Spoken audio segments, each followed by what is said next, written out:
帖撒羅尼迦前書第3章。我們既不能再忍，就願意獨自等在雅典，打發我們的弟兄在基督福音上作神執事的提摩太前去，堅固你們，並在你們所信的道上勸慰你們，免得有人被諸般患難搖動。因為你們自己知道，我們受患難原是命定的。我們在你們那裏的時候，預先告訴你們，我們必受患難，然後果然應驗了，你們也知道。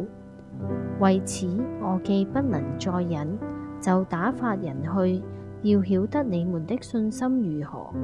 恐怕那誘惑人的，到底誘惑了你們，叫我們的勞苦歸於徒然。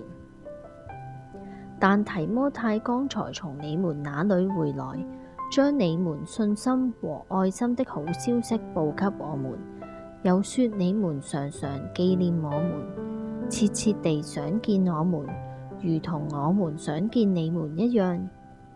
所以弟兄們，我們在一切困苦患難之中，因着你們的信心，就得了安慰。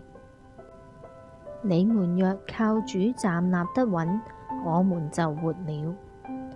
我們在神面前，因着你們甚是喜樂，為這一切喜樂，可用何等的感謝為你們報答神呢？